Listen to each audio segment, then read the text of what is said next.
Welcome to the Bearded Catholic with me, your host, Yamil. Today's topic of discussion, God versus government. Have any of you noticed that over the last 50 or so years that you've seen this big push to push God out of culture, to push God out of the public forum and discussion? I know I have. And we've seen the fruits of that. I mean, it's utter chaos. And what I mean by that is that I think that people think that by removing God from the public sphere of conversation, that they cease to worship something. But all that happens is instead of you looking to God for meaning in your life, for purpose, for justice, for our daily bread, you look to something else for that. And what that ends up being in our culture today is the government. You trade divine sovereignty for political salvation. You stop asking the questions, what can God do in my life to make me a better person? And you start saying, what can government do for me to make me a better person? You stop looking to what God has given you, your skills, your determination, to work for a better future for yourself and for your family. And you start to look to government. What can the government do for me and my family? And I think that's the biggest problem that we have today in our society.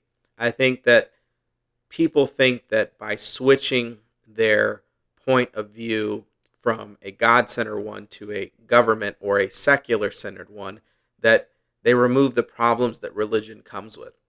And I'll be the first to admit, I mean, there's the reason that people, left in mass exodus out of the churches was because the church, had scandal. I mean, there were a lot of things that were happening in the church with corruption and things like that that led people to stop believing. And that's our fault as believers to not reach out to these people, to see their point of view, their perspective. Because when you focus on man, man will always fail you. But when you focus on God, God can never fail you. We see this change in church attendance, and by the church switching to a more modern style of worship. And we see it not just in the Catholic faith, we see it in Protestant churches as well, to try and open their doors to more people by removing the things that they saw as roadblocks or things that people would trip over, and removing those things to make it more open and inclusive. But what they've done is they've watered down the gospel. They've stopped preaching repentance and sacrifice, and they've replaced it with love and inclusion. And God is a loving God, but he's not an inclusive God. What his inclusivity is that all men and women from all walks of life are welcome, but they're not welcome as you are. You need to be born again. You need to die to yourself, pick up your cross, and follow Christ. And I think that's the most difficult thing that this generation suffers with.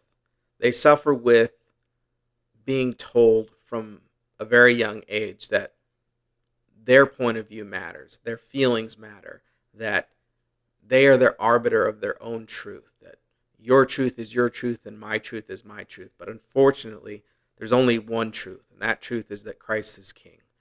And we as believers, we as followers of Christ, we dropped the ball. We allowed these people to go on and live their life and be separate from us versus going out and having discussions with them, talking to them. We're at a point now that it's a powder keg, that even if you try to approach these people, they get very upset. And it's because of the fact that they believe in a ideology that puts their feelings on a pedestal. And I'm not saying that we have to ignore what these people are feeling. What I'm trying to say is that we have to approach them in a loving way, but not to sacrifice truth.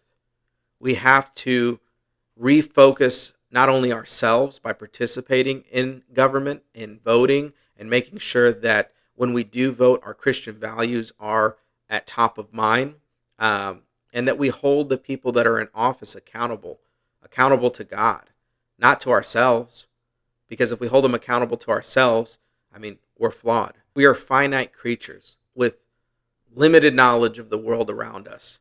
Some people stay in their hometowns their entire lives and never leave, never travel. So we have to look to something outside of ourselves, which is God. So the topic of this conversation, like I said, was God versus government. What I want you guys to take away from this is not that we as Christians are to separate ourselves from participating in government, to seclude ourselves from our neighbors, to be in an echo chamber. What I would recommend and what I try to do is to reach out to people that have a different viewpoint than you and figure out why they believe that and pray for them, love them, but do it with a sincere heart, because that's the only way that we're going to mend these broken relationships that we have in our lives, whether it's with family or whether it's with friends.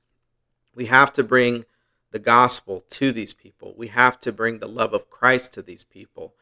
And if we don't do that, nothing is going to get fixed. We're going to remain divided. We're going to remain with people feeling so upset that they feel that they have to take violent actions against other people. And they're going to continue to believe that their body is their choice and that the baby in the womb isn't a baby. They're going to continue to believe that they can change their gender. They're going to believe all of these things because we as Christians remain silent. We as Christians, instead of being loving, choose hate. And I'm not saying this is about all of us. And I'm not saying that there's no such thing as righteous anger, because trust me, there's a lot of things that have happened in the last couple of years that I've definitely been upset about. But we have to turn that righteous anger into action, and that action is through love. I appreciate you guys tuning in to The Bearded Catholic. If you liked the episode, like, subscribe, and make sure you hit that bell so you don't miss out on any of our new episodes that we'll be coming out with. Thank you all again, and God bless.